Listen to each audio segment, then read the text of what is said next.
Jordan Geller, how are you? I'm so good. It's great to see you, Rudy. I haven't seen you in so long. You look great. Thanks, man. You too. Last time we saw each other in person was like 30 years ago. I know. Can you not date us, please? Sorry, man. It's true. Jordan, you want to tell everybody who you are and why I wanted to interview you so badly? Yes. So my name is Jordan Geller. I am the owner of the Shoe-Zium, which was the world's first sneaker museum. It's amazing.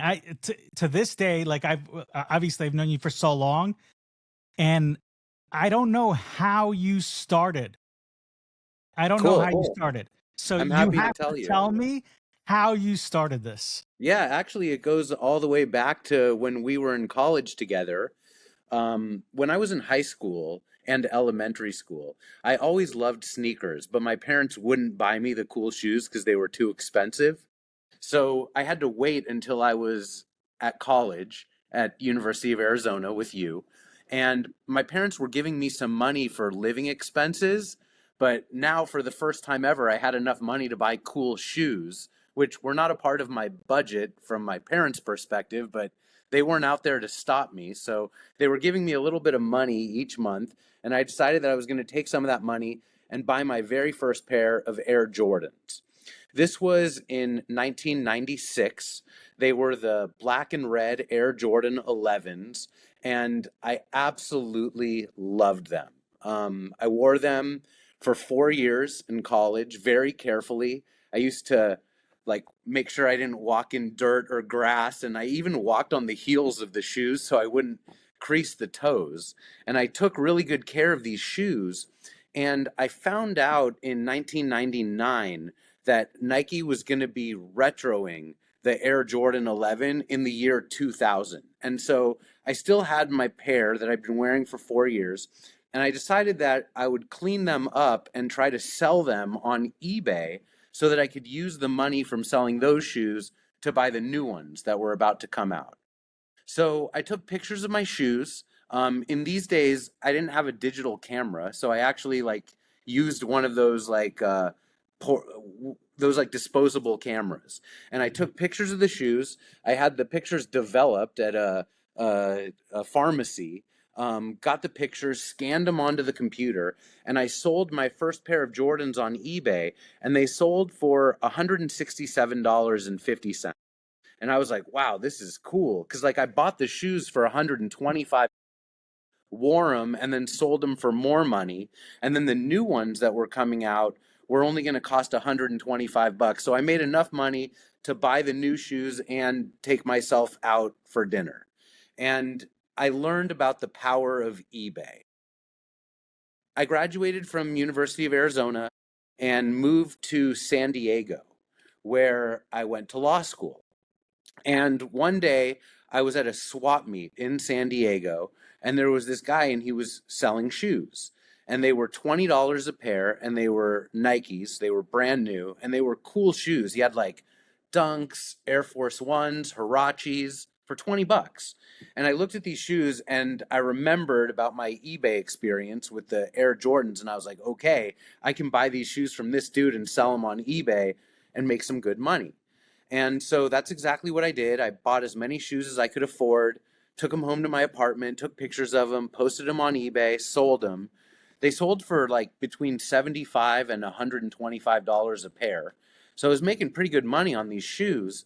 And I kept going back to the swap meet week after week after week, just buying shoes and selling them for more money on eBay. Eventually, the dude at the swap meet disappeared, and so I wasn't able to get more inventory from him. But I knew that I could sell shoes for profit on eBay. I just needed to find the shoes to sell. So I Mhm. started going to the mall, and I would go to like Foot Locker, Finish Line, Foot Action, Chic, like all the sneaker stores, and I would look for cool shoes that were on sale or like on clearance, and I'd buy them and sell them on eBay. Eventually, I found the Nike outlets, and that was a gold mine because you could walk into any Nike outlet. They have thousands of shoes, they're all on sale.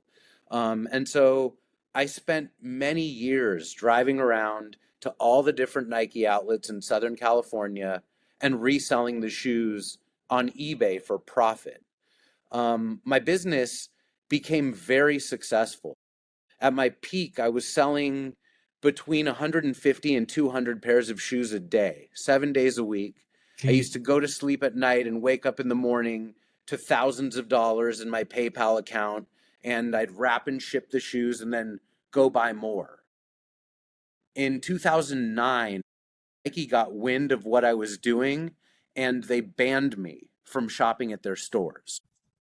They sent me cease and desist letters saying, you're no longer welcome to shop in the Nike stores. You can't return product to the Nike stores. Sorry. Um, I was devastated because I loved what I was doing. And it really wasn't about the money that I was making. I just loved the shoes and I loved running around and buying them and connecting with people all over the world and selling them to people in countries that I'll probably never visit. But anyway, when Nike banned me, I had to reinvent myself and figure out what I was going to do. And at that time, I had a warehouse. It was 9,000 square feet and it was full of shoes. I mean, I had 15,000 pairs of shoes when Nike banned me. And they were shoes that I hand selected from running around to all the Nike outlets.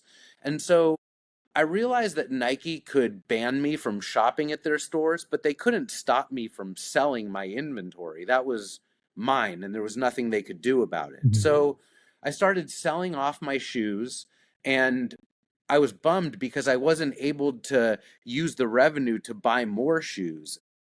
Pretty quickly my warehouse started emptying out. Like those 15,000 pairs became 14 and 13 and 12 and 10,000.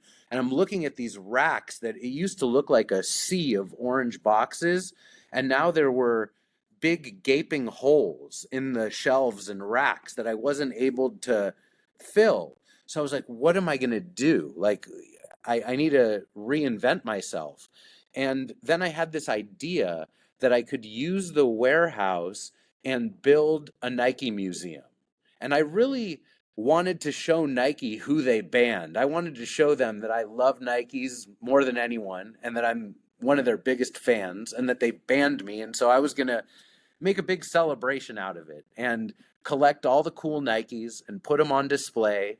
Um, I spent about a year and a half doing that, selling off my inventory and then strategically collecting all of the pivotal Nike models going all the way back to 1972, which was the first year of Nike. So my collection was running, basketball, skateboarding, cross training, tennis, hiking. I mean, you name it. Any category of Nike sneakers that they make, I dove deep into that category and bought all the important shoes. And I put them on display in chronological order. So you could like start off in the 70s, go to the 80s, 90s, 2000s, and just see the evolution of the brand. And in addition to the shoes, I also bought a bunch of toys and props and things that were the inspiration behind the shoes.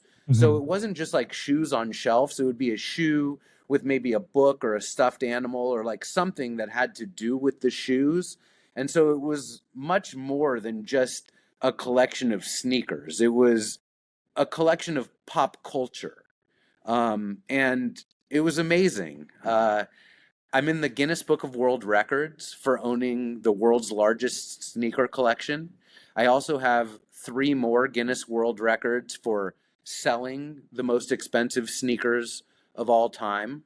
I currently work with auction houses to help them sell amazing shoes. Right now, I'm doing consulting work for an auction house called Jupiter, and we're currently selling this incredible pair of Kobe Bryant's game worn Air Jordan 3s. Mhm. So it's been quite a journey for me from my first pair of Jordans back when we were in college together to the swap meet to the Nike outlets to the museum and now working with big auction houses selling grails. I mean, it's incredible. Like your journey is incredible. So your first pair was the Jordan 11s? Yes. You never had in like high school or anything? No, and the crazy thing is my name is Jordan Michael Geller. So I always like felt a connection to Michael Jordan and I wanted his shoes, but my parents wouldn't buy them for me. They would buy me Michael Jordan t-shirts and be like, "Look, honey, like this shirt has your name on it." And it was cool, but it wasn't the shoes, and the shoes are what I really wanted. So the first pair was the Jordan 11s, but then when you started collecting, when you started selling off those all those pairs, what was the first pair that you bought for the ShoeZeum? I mean, I I did have a collection of sneakers while I was reselling the shoes, but it was just like anybody's collection of sneakers. Maybe I had 40 or 50 pairs of shoes that were just shoes that I thought were cool. And sometimes I would buy shoes and never wear them. And the reason why is because I always wanted them when I was a kid. And now that I finally had the chance to own them, I didn't want to mess them up. So I just would keep them new in their boxes. A really interesting thing happened in the late 90s and early 2000s, and that was that Nike started retroing shoes. Because, like, when me and you were kids, and Nike made like the Air Jordan 3, if you didn't get the shoes in 1988 when they came out, you were not getting the shoes ever because they weren't being retroed. You know, then the 4s came out and then the 5s and so on and so forth. And so, like, really in the early 2000s, Nike went deep into retroing shoes. And so they're coming out with like the 4s and the 5s and the 6s. And these were shoes that I really wanted as a kid. And now I could buy them, but I didn't want to wear them. So I just like bought them and admired them. And so then when I had the idea to build the Shoe-Zium, I was like, okay, I've got to get everything, like everything that is important. So there were about 500 pairs of Air Jordan retros at the time. And so I bought at least one of each pair. In the Shoe-Zium, I had every single Air Jordan retro that ever came out in every color. Um, Where were you buying these from? Just individual Mainly sellers? eBay, On eBay? eBay and Flight Club, and Riff also. You know, in the early 2000s, there were not a whole lot of options to buy shoes on the secondary market. Like nowadays, there's StockX and Goat and a million consignment stores. But back when I was collecting for the Shoe-Zium, eBay was really the go-to place, and Flight Club, and then like a few other shops, but mostly it was those two places. And so I quietly collected the shoes. I didn't tell anybody what I was doing. Um, I thought people would think I was crazy if I was like, "Oh, I'm gonna like buy every single Nike and make a museum out of it and put a bunch of stuffed animals next to the shoes." Like, I could imagine what people would say, and so I just thought, you know, I'm just gonna do it. Just do it, right? Just And do so it. that's what I did. A year and a half, just quietly looking around on eBay and Flight Club and any other place I could find them, and I was buying all the important shoes. Like I remember when I was 12 and 13 years old, Nike came out with the pumps, like the Air Pressure and the Command Force and the Air Force 180 highs that David Robinson wore, and they were so sick. And I wanted them so badly when I was a kid, but they were like $180, and my parents used to spend $60 on my shoes. So there was no way I was going to convince them to get me the pumps, but it just was so fun to chase down and get to own everything that I ever wanted when I was a kid. It's amazing. How many pairs of shoes were in the ShoeZeum? There were 2,504 pairs in the Shoe-Zium. They were all brand new and in my size. I thought that I thought they needed to be brand new because nobody would want to come to see a museum of a bunch of like used, stinky beater shoes. So I wanted them to be brand new in the box. And it was my personal collection. So I thought it would be appropriate if the shoes were in my size, even though I never intended on wearing them. I wear an 11 and a half. So in my ShoeZeum, everything was a size 11, 11 and a half, or 12. Like that was the range of shoes that I collected. Nowadays in my collection, I'm open to collecting other sizes as well. Right. So when did you get the Guinness Book World Record? 13, the people from Guinness came out from London and they counted up all of my shoes, and we did like a photo shoot and a little video, and they put me in the Guinness Book of World Records, which was totally surreal. You know, I remember being a kid and like reading the Guinness Book of World Records about like the tallest person or the shortest person or the person with like the longest fingernails. And I mean, it was just cool to get to be featured in that book for something that I'm so passionate about. And before they put me in the book, there was no world record for the world's largest sneaker collection. Like it was my collection that made that even become a world record. So at the time when you were in San Diego and you started doing this and reselling on eBay, was this like a thing? Because like the last couple of years, it's been a thing. Like you have the people waiting online, you have them. We were watching Entourage back in the day, and you had Turtle. It was the Fukijamas.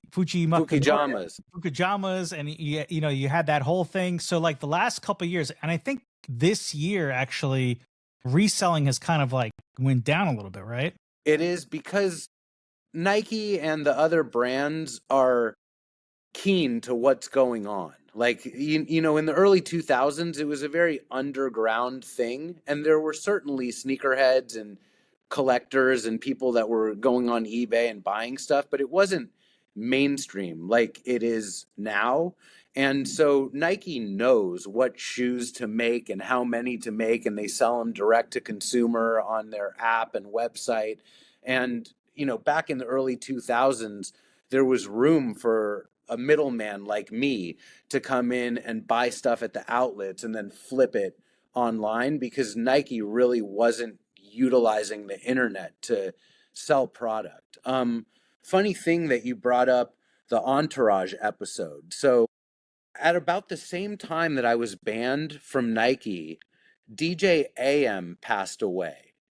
And he was a huge sneaker collector. At the time of his death, he had about 850 pairs of sneakers, which in 2009 was basically unheard of. There were not a lot of people that had sneaker collections as vast as DJ AM did. And when he died, his sister auctioned off his collection on eBay one by one. Every day, like 20 or 30 pairs of shoes would get listed until they went through and sold his whole collection. And Adam wore a size 12. Ooh, the lights went off in here. Hold on, let me turn them on. 1 second. Sorry about that. All good. So Adam's amazing shoe collection was being auctioned off on eBay, and most of the shoes were size 12, which fit the criteria of what I was collecting. And of course, DJ AM was in that Entourage episode that you were talking about, Yeah, I where he remember. was like trying to get to undefeated to get those Fukijamas before Turtle and Vince went to get them. And that pair of shoes was being auctioned off on eBay, like the exact pair that was on the Entourage episode. I bought them. They were $3,050.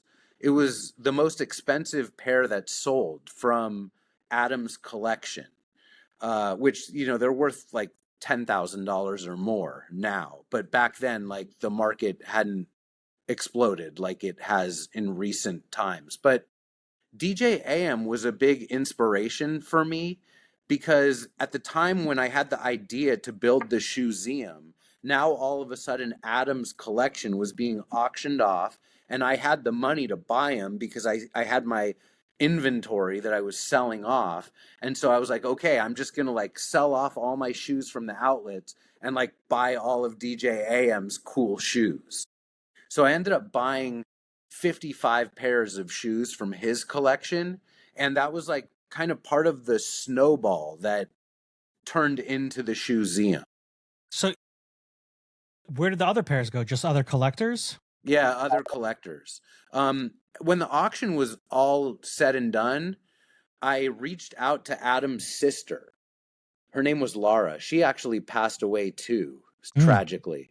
But I reached out to her and I gave her props on the auction that she did. And I said to her that no doubt this must have been very difficult for her to do. I mean, nobody wants to have to sell off their deceased siblings' prized possessions. And she did a really good job at marketing the shoes and photographing them and all that. And so I just reached out to her to just say nice things and give her props.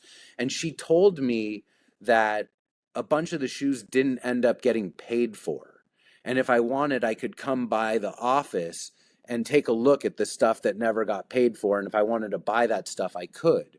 So I went over to the office, and in addition to the shoes that didn't get paid for, they held back like the grails. They had the OG Eminem fours, the blue ones. They had the green undefeated fours. I mean, these like they only made 50 of the M&Ms and 72 of the undefeated fours, and like these things never come to market. And to get to own DJ AM's pairs, that was like something really special. So I ended up working out a deal to buy those shoes too. And I bought a bunch of the ones that didn't get paid for. And like when people would come to the Shoe-Zium, they were all about Adam's Eminem fours and the undefeated fours. Those were probably two of the most popular shoes in my collection. Amazing. And you sold my M&Ms. I did. That was an amazing story when you reached out to me with those. You thought you're like, Rudy, these are not real. I'm like, no, they're real. You're like, no. These were only given to family and friends. And I'm like, yeah, I'm family and friends. I didn't know if you were going to bring that up, like if you felt comfortable talking about it. I'm glad you did, because you had the black Carhartt Eminem fours. Yes. And those were amazing, brand new in the box. You hit me up, and exactly like you said, I was like, bro, these are probably not real. And you're like, no, they're real. And sure enough, they were real. And it was a pleasure selling them for you. So the story is, and I could talk about this now because it's been so many years, and I probably will have Paul Rosenberg on my podcast. So Paul was having a Christmas party. The sneakers were gifts for Christmas. Wow. And he comes over to me and he goes, these are going to pay for college. And I'm like, okay. And I looked at them and they were my size, because he asked previously, he goes, what's your size? What's your size? And I'm like, okay, this is what, and when I saw them, I was like, and I'm a sneaker guy too, or at least I was. And I was like, I'm going to wear these. And then I put them in the box, and I remember him saying, these are going to pay for college. So I never put them on. Were they a 10.5 or 11? What were they? 10. 10. Yeah. Okay. They were 10. My nephew got a pair also, a 10.5. Wow. Because I believe those were either given to my brother or to him. So Paul's actually a neighbor of ours. I remember you said that. And he's the greatest guy. So when the Christmas party happened, and this was in his office in the city, and there was like all entertainment people, and we were there, and he gave them to me, and I was like, should I sell these? Should I not? And it was a couple of years went by, maybe 3 or 4 or 5 years or something like that. And I was like, you know what? I'm going to sell them, because if I don't sell them now, I don't know. So I didn't want to put them on eBay myself, because I didn't really want it to come back to me, because they are numbered. Yeah. But I thought it was a good idea to sell them at the time. I reached out to the person that I know best, that that knows Jordans and Nike, and you did help me sell them, and they did not pay for college, but I did get a nice Rolex. Yeah, they were a 5-figure pair, if I remember correctly. Yeah. 5 5. We Yeah, I did think good. like 12 grand or something Yeah, like that something like that. We ish. did good. We did good. I bought a nice Rolex. I feel like this And the was Rolex that I bought actually doubled in price, which is crazy. perfect. I feel like this So was that probably like 8 years ago or so. maybe longer. I don't know. I don't know. But it was a nice pair. Yeah, I could it probably was a very nice pair. they were great. And Paul's a great guy. And there were people selling them. I mean, like I know people that like I don't know those people, but I went on eBay and like people left that Christmas party and they put them on right away. I'm And they sure. they got like 25 grand or something. Wow. What are those going for now? Probably 15, I would guess. And so like we did okay. Yeah, I think so. We did okay. It's a nice But yeah, Christmas present. it's a great Christmas present. I mean, those I think the closest pair to that I've sold were Jordan 1, the satin. They were I forgot what they're called. The satin OGs. I think I sold them for 3,500. Black and red. Black and red. Yeah. And they're There was number only 2, I 200 think. pairs. Yeah, there were Yeah. only 200 pairs. A buddy of mine was down in, I think Soho, and he's like, "Hey, I'm online. I could buy 2 pairs. Do you want them?" I'm like, "What are they?" He's like, "I have no idea." So I'm like, "Okay, how much are they?" I think they were like $180. Nice.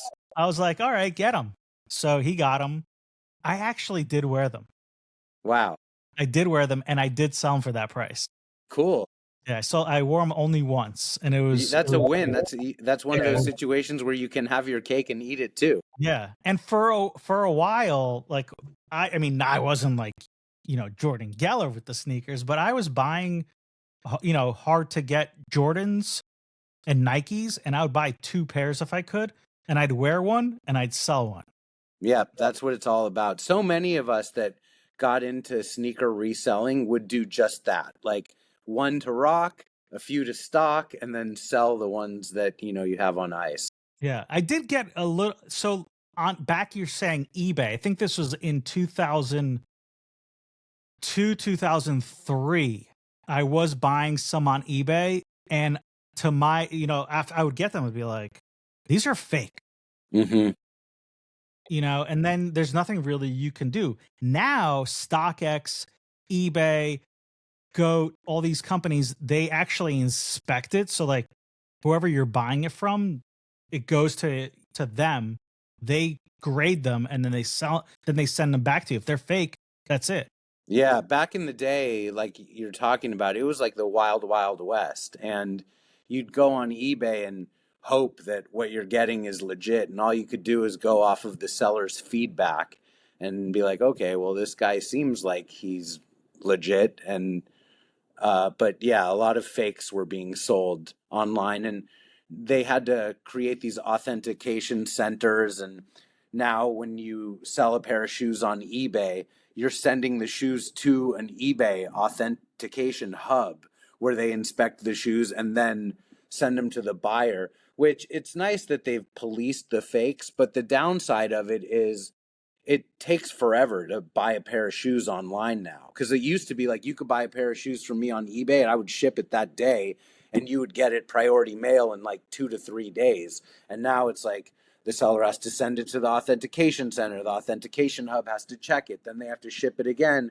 And so sometimes it can take 2 weeks or even more to get a pair of shoes, which is tough because a lot of times people are like trying to buy a pair of shoes like for an event or for like the weekend or something like that. And so I don't know, it's the downside of the authentication process. Yeah, there's pluses and minuses. One is the timing, but you're also you're getting a real pair.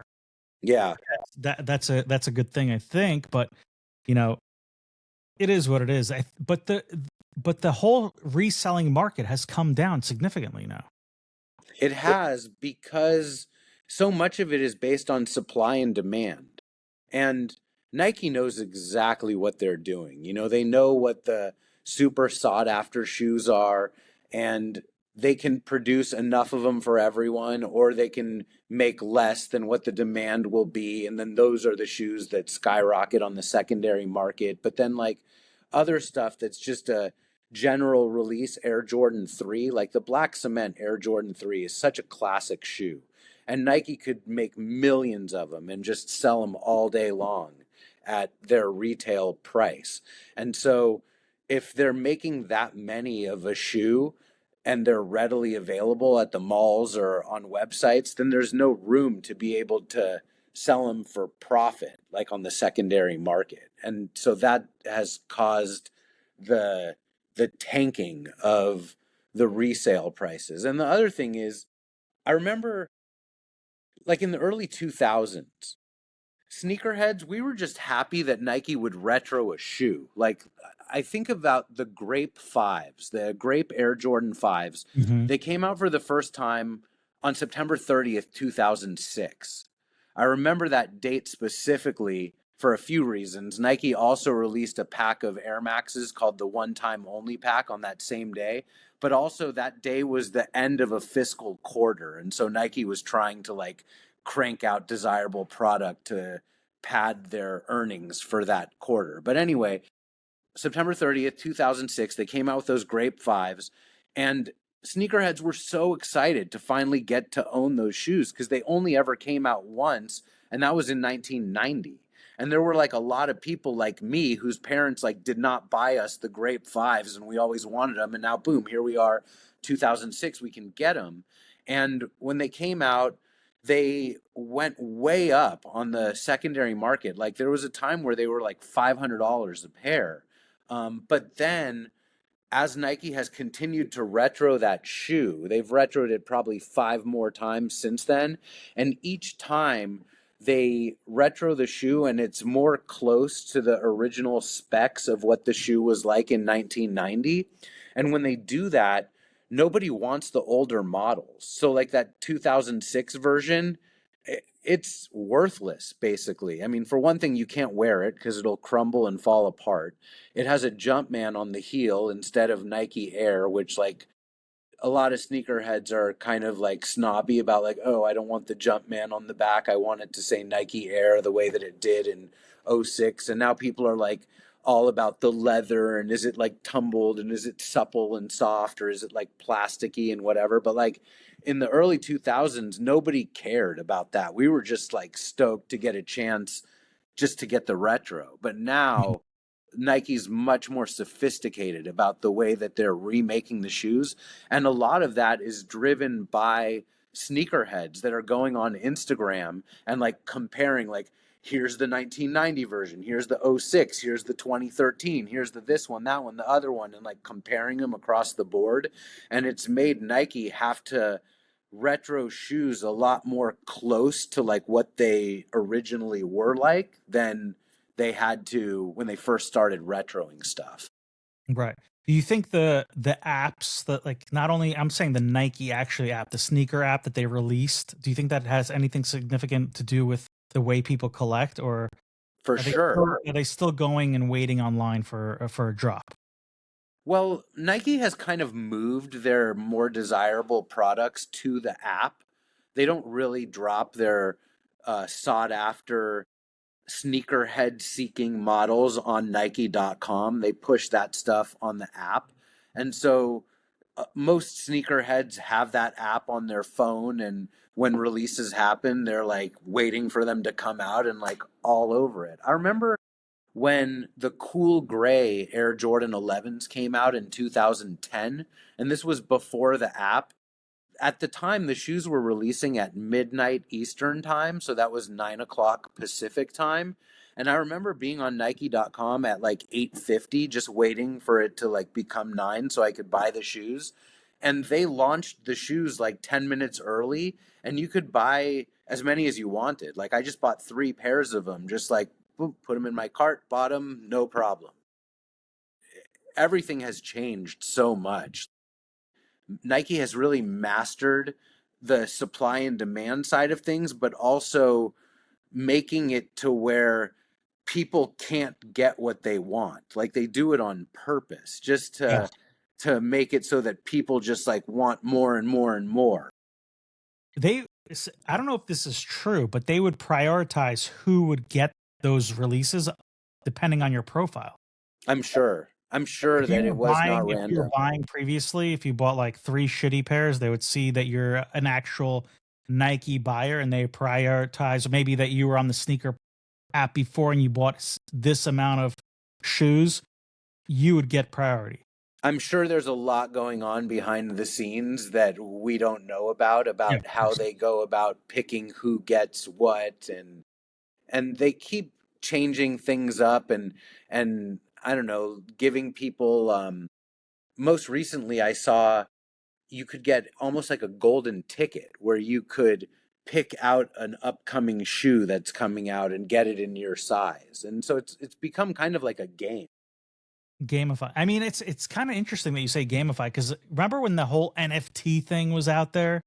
Yes. Nike was dabbling a little bit into that, and they were like, "Okay, we're selling the NFTs of the shoes, and it's you only own this pair of say 50." So that was another, and then the NFTs obviously flopped, and somebody somewhere owns a one of one NFT Nike picture.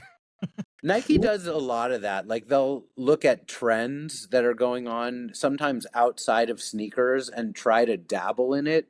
And more often than not, they're not successful at it. Like they're not a technology company and they've tried to be, for, I remember, I want to say it was probably like 2009 or 10 or something. They came out with that Fuel Band, which Yeah, was like yeah, a I had one. bracelet that you could, yeah, and like it didn't work or like it Yeah, rarely worked barely worked. properly. Yeah, And then they had that other thing where like there was something that could connect to your iPod and it would go into your shoe yeah, into underneath the shoe. Yeah, I remember the that. insole and like keep track of your steps and stuff like that. But that was another thing that like didn't really work. And the NFTs is kind of the most recent example of them trying to do something that's not really their bread and butter, and then it just doesn't work out. Another thing that they did was, I don't know if you've ever been to the Nike campus, which is in Beaverton. I actually live in Beaverton. Okay. It's very close to my house, but the campus is magnificent. It's like a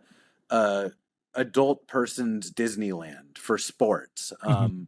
They have every type of field and turf and track and court that you can imagine. But it's only for Nike employees. And Nike did something where they turned it into a game where people could play like on their computer or phone and act like they were on the Nike campus, like playing sports or something. Like they like video gamed it, so to speak. And Really that didn't work out. didn't work out. Yeah. Huh. They need to just like stick to making shoes. Making shoes, yeah, but they have to. I don't know. They need to look at different revenue models. Their stock hasn't been doing so great lately, Yeah, that's an understatement.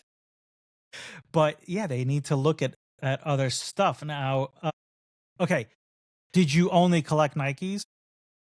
In my ShoeZeum, I had 10 pairs of shoes that were not Nikes, but Or they were related to Nikes. So that's why I had them in the collection. So like I had a bunch of Reebok pumps okay, because the Reebok pumps inspired the Nike pumps. So I felt like that was an important part of the story. I had some Converse shoes that were the models that Michael Jordan wore before he signed his deal with Nike. And so that was kind of like a part of the story leading up to the Air Jordan. So the shoes that I had that were not Nikes like fit within the narrative that I was they told trying the to story. tell. I had a section in the Shoe-Zium that was shoes inspired by cartoon characters. Mhm. Nike is notorious for taking inspiration from things that are popular in pop culture, and they'll like make a pair of dunks that looks like Marge Simpson or Homer Simpson. And of course, they don't pay for the rights to do it; they just like do it. But there was a pair of Vans that were inspired by Bart Simpson, where he like writes on the chalkboard. Remember in like the Yeah, opening credits or opening music to The Simpsons, he writes like "I will not skateboard in the hallways" or something.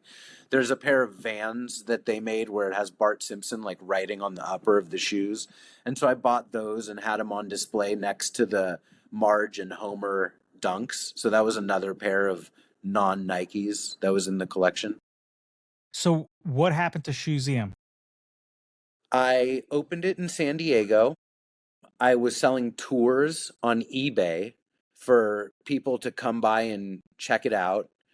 I sold tours for $23.23, inspired by Michael Jordan's number. And I gave people back $5 at the door if they wore Nikes, and everyone wore Nikes. So it was super fun. Like people would come in, I'd give them $5 as soon as they walked in, give them a tour. It was one of the best times of my life. And the people that came to visit had such a good time too. Eventually, I packed up the Shoe-Zium in San Diego and I moved it to Vegas. I thought Las Vegas would be the right destination for an attraction like that. At the time, there was a Titanic museum, there was a shark encounter at Mandalay Bay, there was the Bodies exhibit. There was a mob museum in Vegas of like organized crime. And I was like, well, okay, maybe there's room for a sneaker museum. So I moved it to Vegas, and it was a real challenge launching an attraction in Vegas because I didn't have anybody backing me. It was just me and my shoes and the little bit of money that I had other than my shoe collection. And most of what I was worth was tied up in my sneakers. And, you know, here I am just like a young guy with, I was young at the time. Now I don't feel so young anymore. Um, but I was just like a young guy with a lot of shoes, and I managed to convince somebody to let me set up my collection. It was on Las Vegas Boulevard in Fremont, which is like old Las Vegas. Yeah, yeah. And I was selling tours for just $10 just to try to get people to come in the door. And my hope was that maybe one of the bigger casinos would get wind of what I was doing and that they would help me take it to the next level. Like I had this dream that I could have like a bar in Vegas called like Jordan's with all the Jordans, or like maybe a sports book would be like decked out with all the shoes. But it never happened. The rent was too high. The just the air conditioning alone in the summer, like my location in Vegas was 7,500 square feet, and just to keep it cool in June, July, and August was so expensive. And then I had to have security there, and people like helping me sell tickets, and it was just too expensive to keep up. So eventually I had to shut it down, and I sold most of my collection on eBay, Instagram, and through other larger auction houses like Sotheby's. Okay. So what year was that when you started selling things? It was like 2013 ish. And what do you think is the most expensive pair out of your collection that you've sold?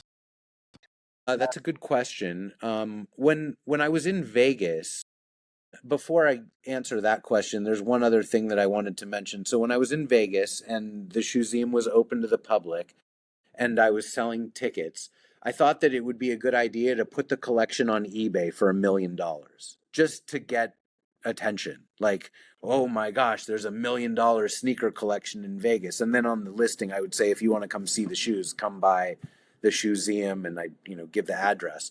And Pawn Stars is located in Las Vegas, the pawn shop with like Yeah, yeah. Rick Harrison and Chumley.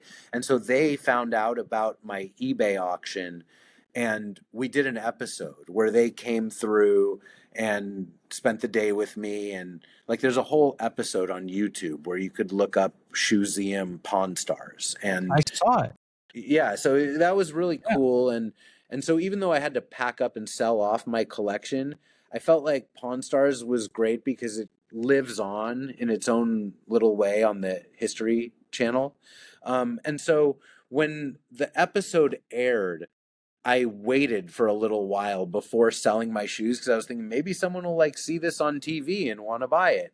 But that didn't happen. So then I ended up just selling the shoes one by one. I sold, getting back to your question, I sold a pair of game worn Air Jordan 1s for $560,000. And I sold a pair of Nike Moon shoes for $437,500. So those two shoes sold for $997,500, and my eBay auction was for 2,500 shoes for $1 million. And so I essentially got $1 million out of 2 pairs. So the Pawn Stars, they messed up. Yeah, but you know what? That show is all for TV. I mean, Yeah, nothing was ever going to happen there.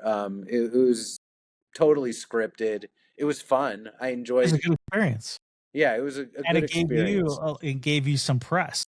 It did. My online following exploded when, oh, the lights went out again. Hold on. They're back. Yeah, like I remember the first night that Pawn Stars aired on TV, my Facebook and Instagram pages just like blew up, like tens of thousands of followers over and over again. And then interestingly, as the episode would air in like other parts of the world, all of a sudden there'd be like all these followers coming from like this country or that country. And so it was great for publicity. So I know you helped me sell my shoes. Have you helped other people sell shoes? All the time. So All the they time. just do you know them like you know me, or do you just random people hit you up and they're like, "Hey Jordan, I have this Both. Jordan ones, game worn." Both. Sometimes it's friends like you, and other times it's just people online that just have heard of me or my collection, and they'll reach out and want to know what they have or what it's worth, or can I help them sell it. And I've helped a lot of people sell their shoes on consignment. I had a good friend who had a pair of rare Deftones dunks that I helped him sell, and that was a cool experience because I never even handled the shoes. Like he had the shoes, took pictures of them, sent me the pictures. I posted them on Instagram for $20,000. We got an offer for 17,000. My friend was cool taking 17,000, and so the buyer paid me, and then my friend shipped the shoes to the buyer. It's great. But okay, so back to like, so most expensive. So we know about you selling the most expensive, but haven't I seen you selling stuff like that are like $1 million shoes? Yes. A lot of times they're not my shoes, and I'm just like helping the auction house. Mhm. Like right now, those game worn Air Jordan 3s that Kobe wore, they're up for auction at Jupiter. They're currently at $130,000. That pair of shoes is going to end on Thursday. I wouldn't be surprised if they sell for a half a million or even $1 million. I mean, they're absolutely incredible. And I'm helping a friend sell them. So it's, a situation just like what we're talking about. Right. So most of the people that you know, how do they get these shoes? Do they also buy them like randomly from other people, or they on eBay, or they come into them, or they've had them? It's a mix of everything. It's harder to do a quick flip these days because people know a lot more now than they did before. Like people aren't giving away holy grails anymore. And so a lot of times people maybe bought something 15 or 20 years ago and they've had it for a while and now they're ready to sell it. My Air Jordan 1s that I sold for $560,000, I bought those in 2012 for $5,000. Jeez. So it's a good markup. Yeah, that was a great markup. The moon shoes that I sold for 437.5, I bought those on eBay for $23,000 3 months before I sold them. That Wow. was like my best flip, just in terms of like the timing of all of it. I feel like timing, people say timing is everything, and it's true. When I sold the moon shoes, it was 2019, and it was the 50th anniversary of man walking on the moon. And if you remember at that time, everyone was obsessed with all things related to the moon. Like even Oreo cookies were like inspired by the moon. And when I sold those Jordan 1s for 560K, that was during The Last Dance, like the peak of the pandemic when we were all like staying home and away from each other and there were no sports going on and everyone was like totally captivated by The Last Dance and Michael Jordan, and the Michael Jordan market just exploded. And so that was the right time to sell those shoes. I actually intended on keeping those shoes forever. I wanted to give them to my kids, but I couldn't pass up the opportunity to get top dollar for them because the market was there. So I auctioned them off. What about the waffles? Yeah, the waffles are the moon shoe. The first Oh, Nike those are the waffle moons. ever was the Nike moon shoe. Okay. It was called the moon shoe because in 1969, when the astronauts landed on the moon, you know, there's those famous iconic pictures that show the footprints on the moon. Right. When the waffles came out, which was in 1972, so just like 3 years after the moon landing, waffles left similar prints in the dirt. And so people were like, oh, let's call them moon shoes. They're like the astronauts' moon boots. And so that's why they were called the moon shoes. Oh, interesting, interesting, interesting. So Um, I brought, just because we're talking about old shoes, I want to show you like a really special pair of shoes that I bought or brought with me. They mean a lot to me.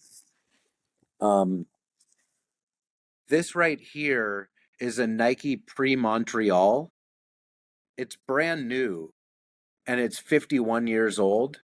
geez, This was Steve Prefontaine's signature track spike. And it's red, white, and blue because they were making them for Steve to wear in the Montreal Olympics, which were in 1976. But Pre tragically passed away in 1975. So he never got to wear these shoes in the Olympics that they were designed for. Yesterday, I ran the Eugene Marathon and I wore these, which are vapor flies that are inspired by the old Prefontaine shoes. And I brought for a minute.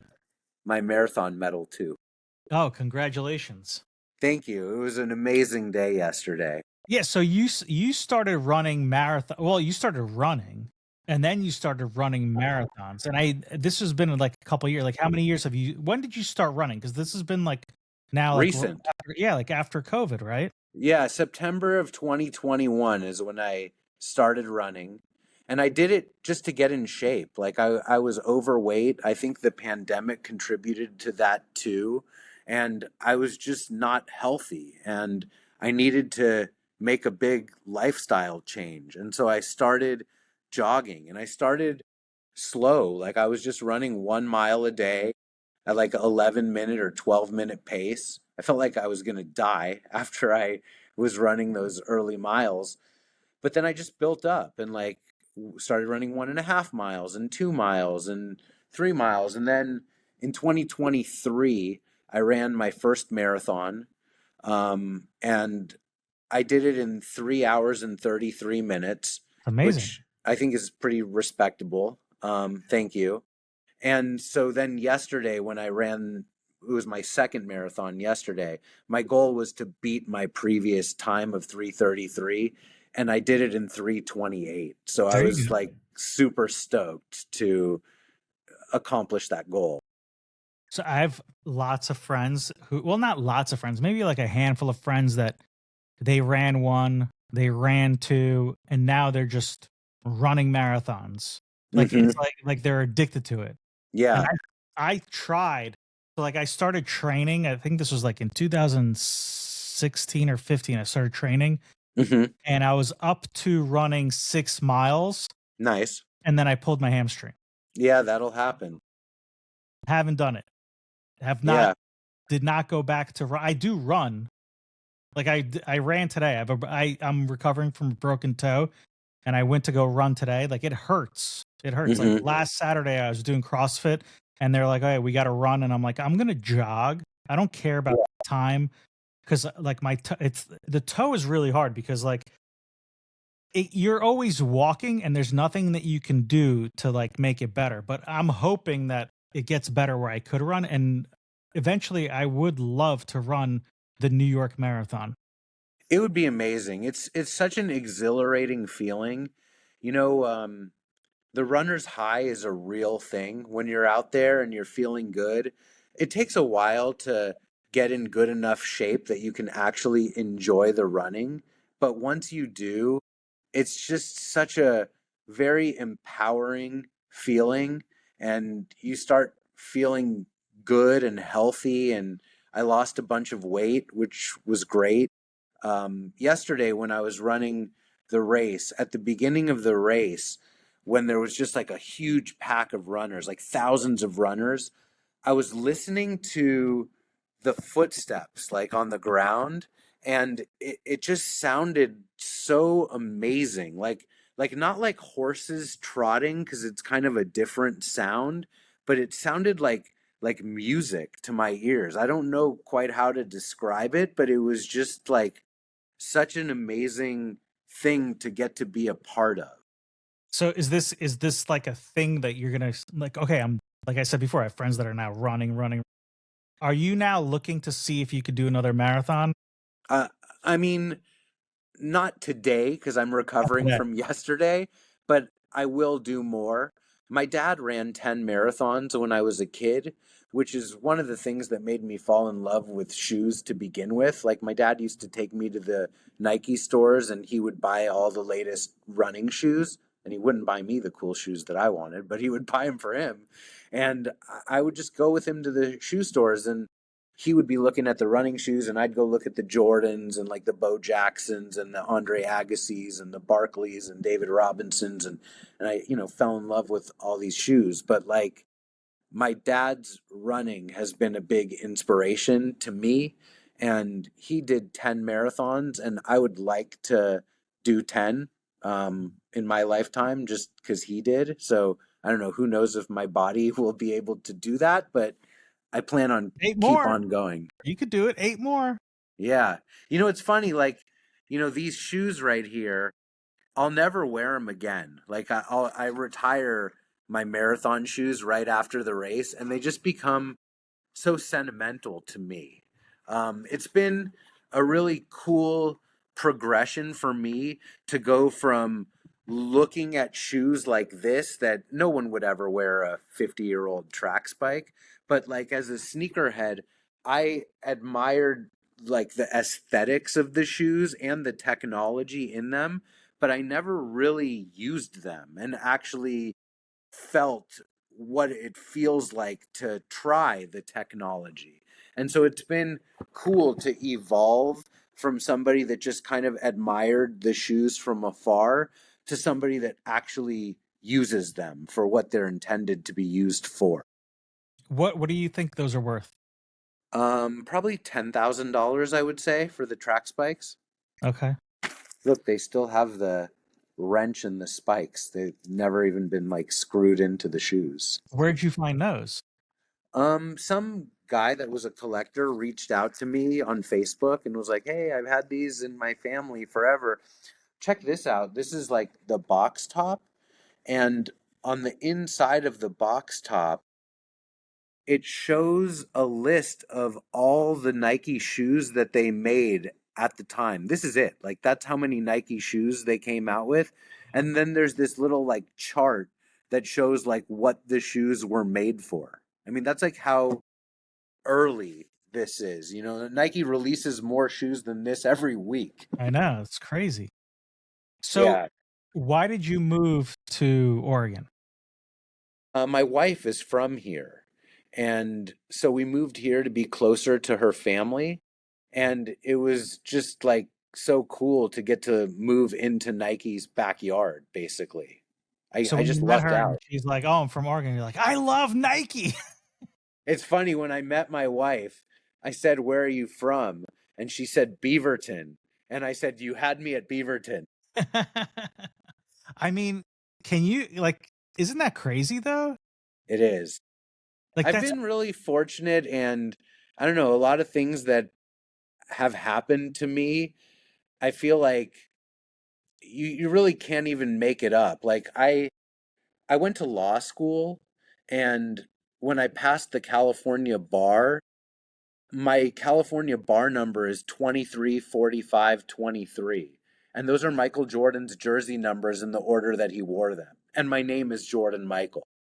And so like I have all kinds of like weird like coincidences or whatever that have happened along the way that are like I don't know, like too What's your wife's random to. name? What'd you say? What's your wife's name? Natalie. Okay, I was gonna say if her name is like Michaeletta. Have you ever met Michael Jordan? I did. There was a party in Beverly Hills for the release of the Air Jordan 2011. There was a short period of time in 2010, 11, and 12 when Jordans were not numbered and they were just calling them like the Air Jordan 2010 or 2000. But anyway, I went to the release party for the Air Jordan 2011. And do you remember Jamie Tanowitz? She went to college with Yeah. us. Yeah. She got me into this party.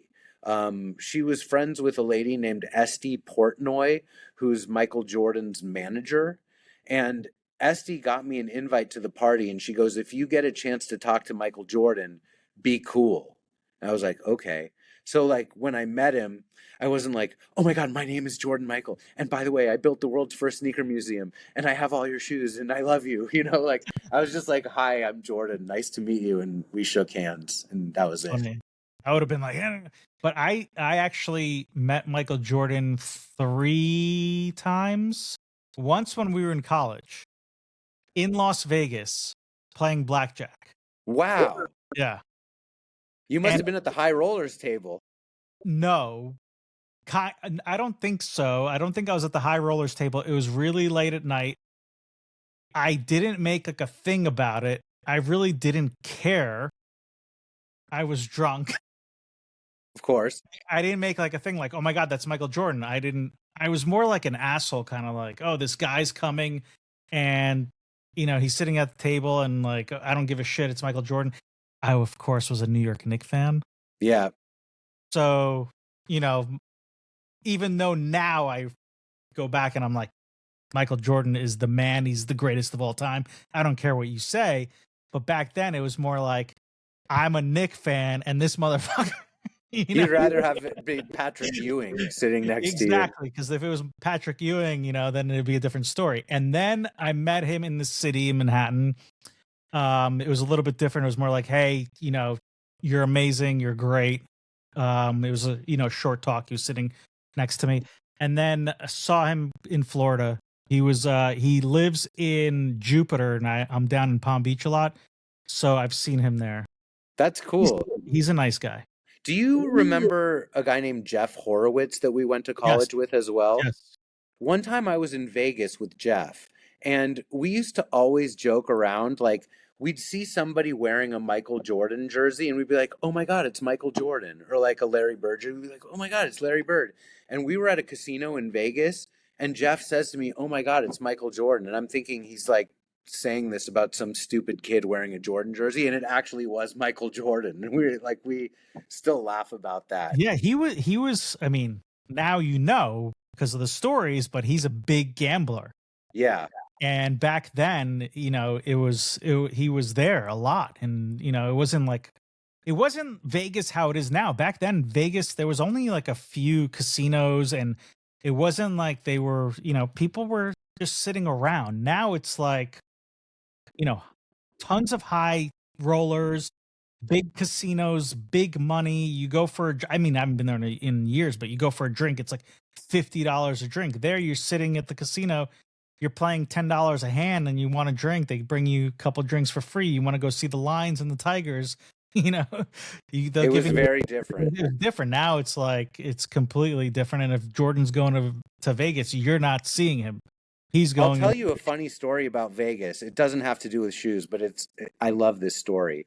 When I was 16, I went to Vegas with my best friend from high school and his family, of course. Like we weren't just two 16-year-olds going to Vegas. And I said to my buddy, I'm like, dude, we should bring suits with us to Vegas. And if we're wearing suits, we'll be able to play slots. And from the back, the security will look at us and we'll just look like we're like short adults or whatever. And so we dress up in these suits and we're playing the slot machines and we're at the dollar machines and we're playing jacks or better. And we put $5 into the machine and it deals us an ace and a jack. And so we kept the ace and jack and like got 3 new cards and we're hoping to get another ace or jack so we could break even. And it gave us a queen, king, 10, all diamonds. So we hit a royal flush at 16 years old. And the machine's like flipping out and going crazy. Lights are on, jackpot, this and that. And it wasn't like paying out the money right there. The security had to come over to pay us. And I look at my friend, I'm like, they're not going to pay us. We're kids. So I look over and there's like some older lady at a slot machine 2 seats over. And I'm like, yo, we just hit the jackpot. Come sit here and collect it and we'll split the money with you. And she's like, okay. And she comes and sits down where we were. And me and my boy go off like to the wall, like 10 feet away. And we're just looking at this, like, are they going to pay her? And they came, gave her some forms. She filled out like her tax information. They just started counting hundreds into her hand. And we gave her $2,000 and she gave us $2,000. And me and my boy each took $1,000. And it was like the best gambling experience of my life. Oh, that's great. You're lucky she didn't run away. Yeah, that or that the security didn't like look at cameras. That shit would never go down. No, now they like, they roll it and that's it. Yeah. Now it's a wrap. But yeah, Vegas was very different back then. Oh, the good times, the good times. Yep. So what are you doing work-wise now? Are you still doing stuff with sneakers or? Yes. I'm the sneaker and sports memorabilia expert for Jupiter Auctions.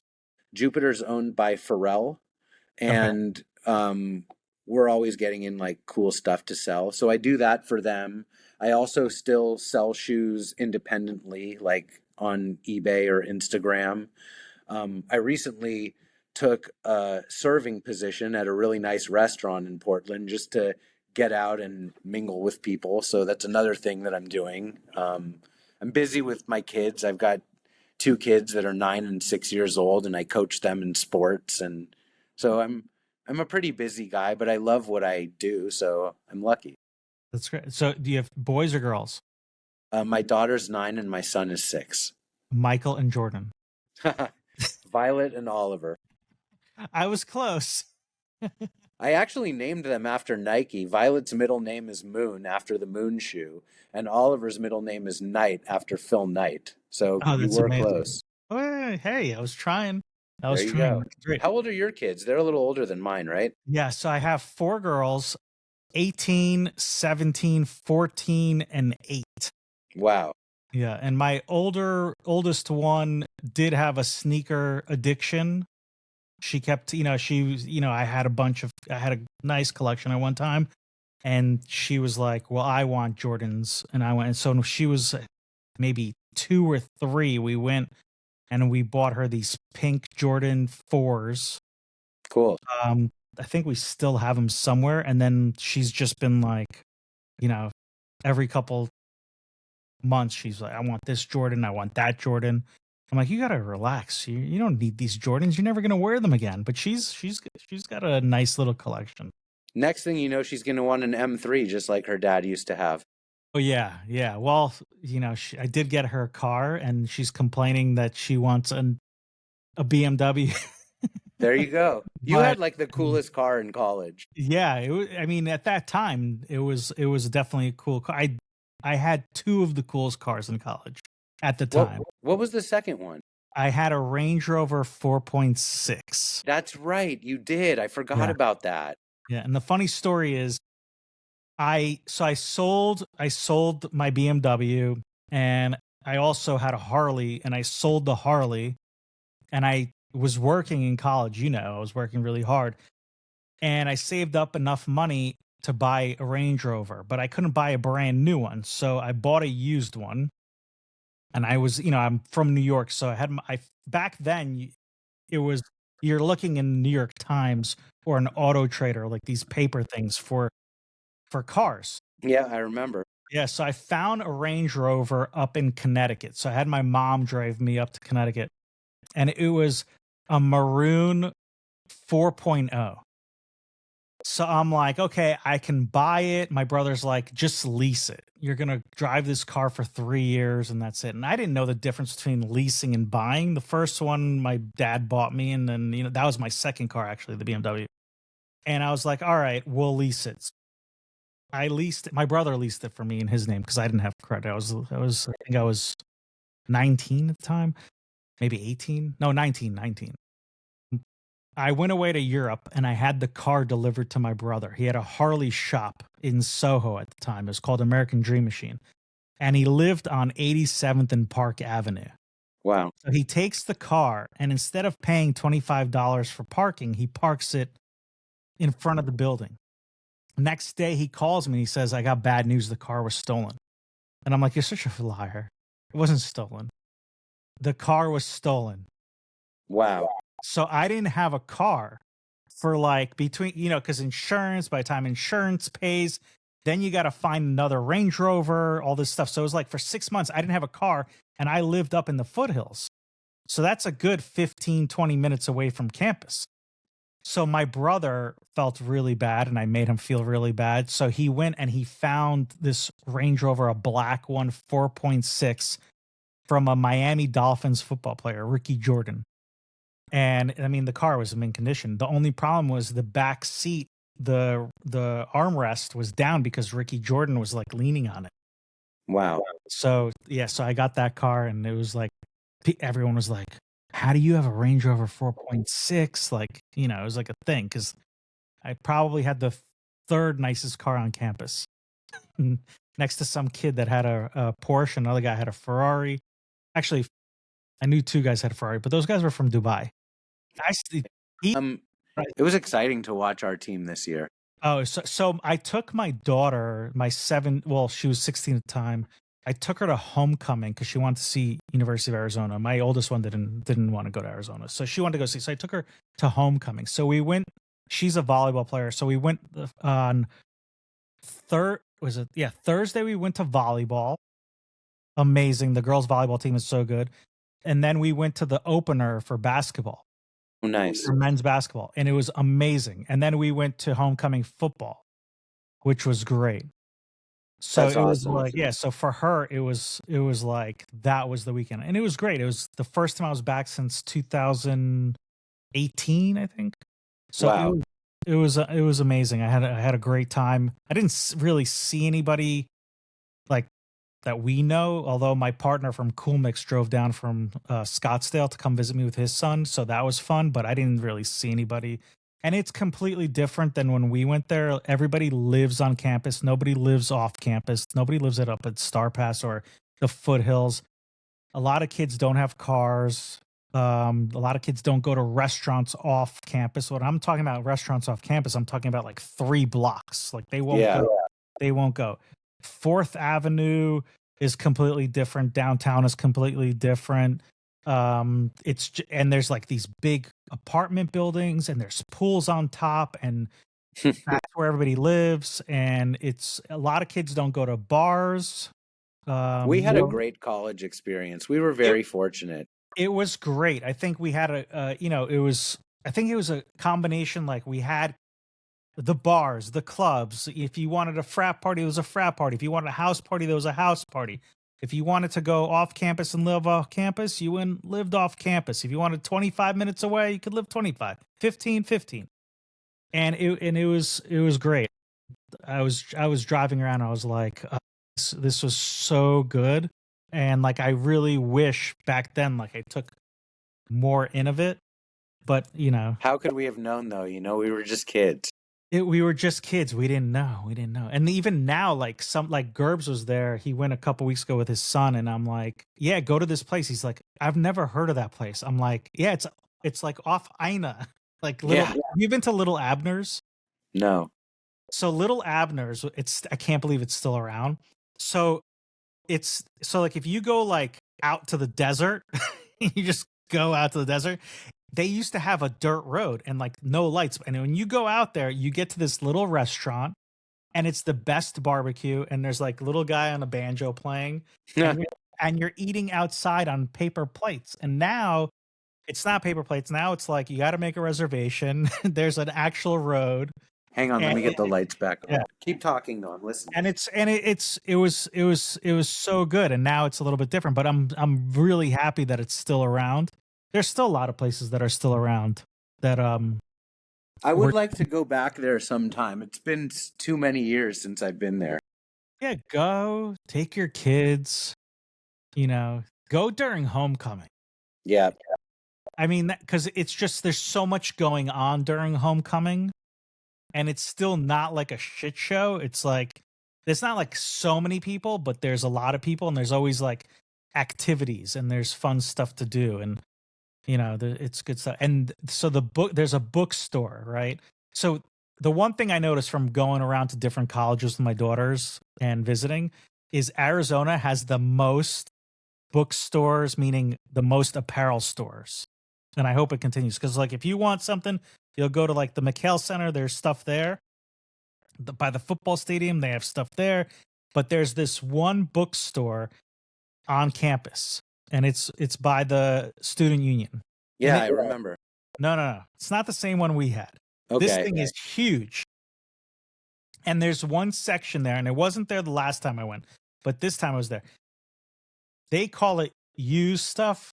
I'd like to call it vintage stuff. Okay. And they had all this like racks, like maybe 4 racks of vintage Arizona stuff. And it That's was so amazing. cool. Yeah, it was amazing. I got this starter jacket. And it was great. I would have got more stuff. I spent so much money in there. My daughter's like, "You're not allowed to come in here." And I go back the next day, and she's like, "You can't come back in here." And I'd be like, "Hold on, I'm going to get something else." I go in the back. I'd find like a blanket. That's cool. I had to buy another bag. But yeah, I used to get my mom to put money on my cat card, and I'd buy stuff at the student store and then return it at like Target so I could get money. Like that was my hustle. I'd buy like TI you 82. started reselling young. Yeah, I'd get my mom to buy me a TI 82 calculator and then return it at Target. I think I have somewhere here. My card. There's somewhere in my desk over here, but I don't know where it is. But yeah, it's amazing. So, okay, real quick, I'm probably going to edit some of that stuff out, but Yeah, I did interview a football player from Arizona, and I'm going to ask you, and maybe it could like ring it in somehow, like to the Arizona feel. What were your top places to like eat and hang out in Tucson on the Arizona campus? If I could go to Tucson right now, the first place I would go to dinner would be a place called Rosa's, which was on Fort Lowell and Campbell. It was a little family-owned Mexican restaurant. They had the best tacos that I've ever had. So I'd go there for sure. Beyond Bread, I would go there for lunch and get those tuna sandwiches. They were so good. So good. I remember, what was it? The East Coast sub place that was like by not Sausage Deli. No. Jersey. No. I feel like it was called East Coast Subs or something. No, Maybe I'm wrong. No, it was a guy's name. I don't remember, but I can vividly know picture where it the is. place. Like visually, I know where it is. I think it was on 6th, like by the Circle K, like next door to there. Yeah. Man, there was another little Mexican restaurant called Minadito that was really good. They had great Mexican restaurants. The Mexican restaurants are amazing. I had my 21st birthday at a Tepon place. I think it might have been called Sakura. Yeah. Kingfisher was a good spot to go I for went like back to Kingfisher. Fish. Yeah. The ribs were amazing at Kingfisher. Yeah, and then there was a place called Cottonwood Cafe that's not around anymore. That was also good. Yeah. I remember we used to get sandwiches from Baggins. I wouldn't say it was like my favorite, but it's something nostalgic. I remember going to EG's and getting those little like icy things. Yeah. Remember those? Yeah. So Beyond Bread moved. So really? Yeah. So like it was kind of like on that same side as Baggins. Yeah. and they moved to a larger location across, like, kind of like diagonal from where they were. And I took my daughter there, and I'm like, this is the best place. And I was expecting to walk in there and see like a lot of kids. Jordan, when I tell you this, you're not going to believe me. Tell me. I was the youngest person in there. Wow, that's so hard to believe. I It remember was they used to have like samples of bread and like butter, and you could like do it up yourself while you walked no, in and no, waited. no, Probably not anymore. not anymore. They did. I did order the tuna sandwich Was for it as good as it nostalgia. used to be? Not as good. Not as good. That's a bummer. Not as good. The cookies were good. What I did get something else. I forgot what it was, but it's a little bit bigger. Not Kingfisher was very good. I don't think Sakura's there anymore. Maybe it is. I don't know. But yeah, what good times we had. We did. They didn't have an In-N-Out there when we were there. No, and I didn't go to In-N-Out when we were there. My daughter is not a really big meat eater, so she didn't want to go. So I was like, screw it. If We're not they gonna. had an In-N-Out back then, I'd have been living there. Last question before we go. Yeah. So the 97 Cats. Yes. Okay. We won the championship at 97. Yes. That was one, I think that might have been. So back then, the teams never got really, they didn't really get their own shoes. But this was like one of the first teams that were actually getting those, like the Penny Hardaways, The foam posits. the foam posits. Yeah. There was another shoe, I forgot what it was, but this team was one of the first teams that were able to wear those shoes, the different shoes that people wanted, and it got a lot of awareness out there. And I think after that season was when they started to get shoe deals. Yeah. Schools got shoe deals. Well, U of A has been a Nike school for a long time. Like even when Steve Kerr was a player at U of A, he was wearing Dunks. And this was like in the 80s, you know? But 97, that team that won the championship, they were wearing amazing shoes. Like lots of the players were wearing those royal blue foam posits before Penny even wore the shoes, and they were made for Penny, but Mike Bibby was the first one to debut them on court. And Miles Simon wore Air Up Tempo 97s in the championship game. I mean, we had a squad, and those players wore really amazing shoes. And like Eugene Edgerson was like a real throwback with his fro, and he went on to become a Harlem Globetrotter. But he used to wear like old school, like Air Force Ones and like Vandals, things like that. I remember I was in theater appreciation class with a bunch of the basketball players. And I used to sit behind them and just like listen into like their conversations because they were celebrities at our school and they really stood out, you know? I mean, for one thing, they were like super tall and like everyone knew who they were. And I remember like they would be talking to each other about when games were being televised. They'd be like, yo, like, what shoes are you wearing tonight? Are you going to wear like the no-show socks or like higher socks? And like, yo, we better go get our haircuts before the game. And like, you know, we were all kids. Like they were kids too.